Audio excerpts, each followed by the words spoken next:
Okay, the other part of renal autoregulation is called the tubuloglomerular feedback. In this system, here we'll have again, so we're going to draw for you what parts are involved here. So you have your incoming arteriole, right, coming through there before, leaving through here.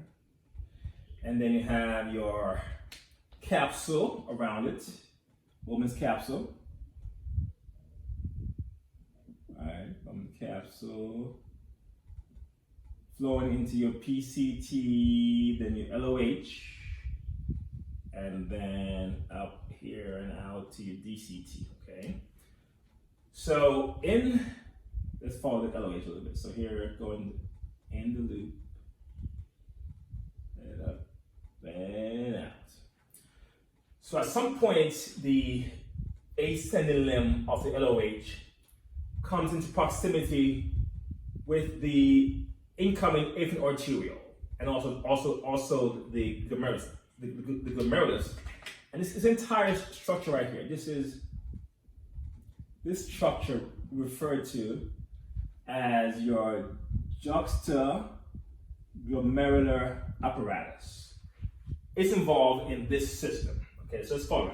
Look at some role players here. So you have in the ascending limb, you have some cells here, some chemoreceptors. These cells, we call them your macula densa cells. Then we have cells that wrap themselves around the afferent arteriole. We call these your JG cells. Your juxtaglomerular cells, also called your granule cells, or granule cells.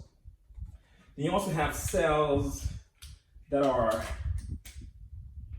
inside the glomerulus, in between the various blood vessels of the glomerulus there.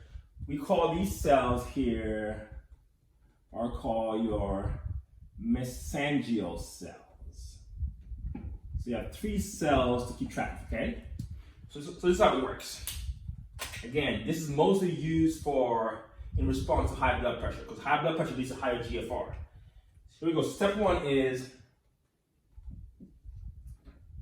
blood pressure increases. High blood pressure goes up.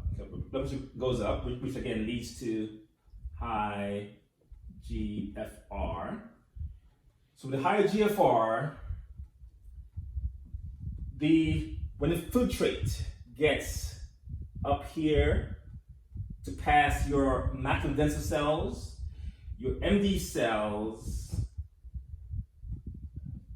will detect an increase in sodium, NaCl, in the filtrate, because there's not been enough time to reabsorb it along the way.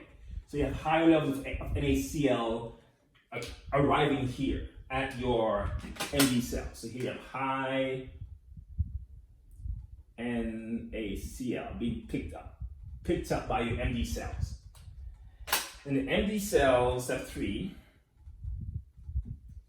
will release ATP.